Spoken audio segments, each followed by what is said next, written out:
Hi అండి, అందరికీ నమస్తే. ఈరోజు వీడియో వచ్చేసి మామిడికాయ పులిహోర తయారు చేశానండి. మనకు సమ్మర్ వచ్చిందంటే మామిడికాయలు ఉంటూనే ఉంటాయి. పచ్చి మామిడికాయతో పులిహోర తయారు చేసుకుంటే చాలా బాగుంటుందండి. ఈ మామిడికాయ పులిహోర ఎలా తయారు చేసుకోవాలో వీడియోలో చూద్దాము. వీడియోలోకి వెళ్ళే ముందు మా వీడియోకి లైక్ చేయండి, మా ఛానల్ని సబ్స్క్రైబ్ చేసుకోండి. మరి ఇంకా లేట్ చేయకుండా ఈ మామిడికాయ పులిహోర ఎలా తయారు చేసుకోవాలో చూసేద్దాము. ముందుగా రైస్ని వండుకోవాలండి. నేను గ్లాసు పిఎల్ రైస్ తీసుకున్నాను. మీకు నచ్చిన రైస్తో అన్నం సిద్ధం చేసుకోవచ్చు. పొడిగా వండుకుని పక్కన పెట్టుకోవాలి.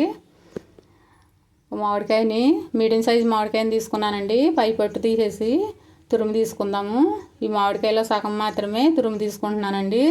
మీరు పులుపు తినేదాన్ని బట్టి ఎక్కువైనా తురుముకోవచ్చు, తక్కువైనా తురుము తీసుకోవచ్చు అండి. నేను సగం మాత్రమే తురుము తీసుకుంటున్నాను. ఈ తురుముని పక్కన పెట్టేసుకుని స్టవ్ అంటించుకుని కళాయి పెట్టుకుని నూనె వేసుకోవాలి. పులిహోరకి కాస్త నూనె ఎక్కువే పడుతుందండి. నూనె ఇటవనిచ్చి కొన్ని పల్లీలు వేసుకుని వేయించుకోవాలి.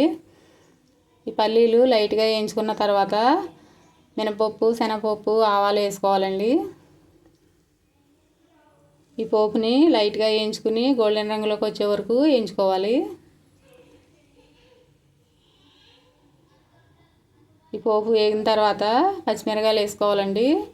10 పచ్చిమిరకాయలని సన్నగా చీల్చి వేస్తున్నాను. పచ్చిమిరకాయల ఘాటు పులిహోర బాగుంటుందండి. ఈ పచ్చిమిరకాయలని కాస్త వేగనించుకోవాలి. ఈ పచ్చిమిరకాయలు వేగిన తర్వాత 4 ఎండుమిరకాయలని సుంచేసి వేస్తున్నాను. ఈ ఎండుమిరకాయలు కూడా కాస్త వేగనివ్వాలి. ఇలా వేగిన తర్వాత 2-3 రెమ్మలు కరివేపాకు వేస్తున్నానండి. కరివేపాకును కూడా కొంచెం వేగనివ్వాలి. ఈ పోపు మొత్తం వేగిన తర్వాత 1 స్పూను పసుపు వేసుకోవాలి. ఒకసారి పసుపు వేసిన తర్వాత కలిపేసుకుని ఇంగు వేద్దామండి. ఇంగు ఫ్లేవర్ బాగుంటుందండి పులిహోరకి.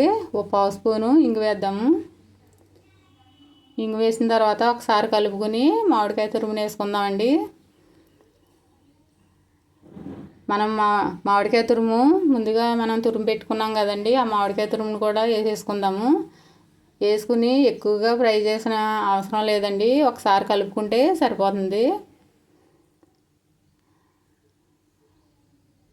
ఒకసారి మంచిగా కలుపుకుని టేస్ట్ తగ్గ ఉప్పుని వేసుకుందామండి.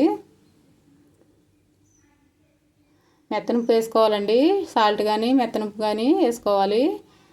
టేస్ట్కి తగ్గ ఉప్పుని ఈ పోపులోనే వేసేసుకుని ఒకసారి కలుపుకుని రైస్లో వేసుకోవటమే.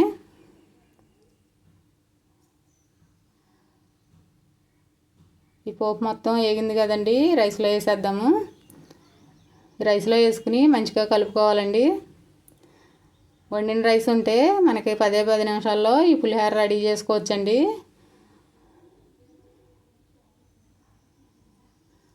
ఈ పోపు మొత్తాన్ని అన్నానికి పట్టించుకోవాలి, మంచిగా కలుపుకోవాలండి.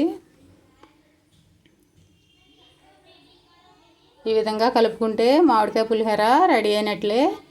మా వీడియో కనుక మీకు నచ్చినట్లయితే లైక్ చేయండి, షేర్ చేయండి, మా ఛానల్ని సబ్స్క్రైబ్ చేసుకోండి. మరొక మంచి వీడియోతో మళ్ళీ కలుద్దాం.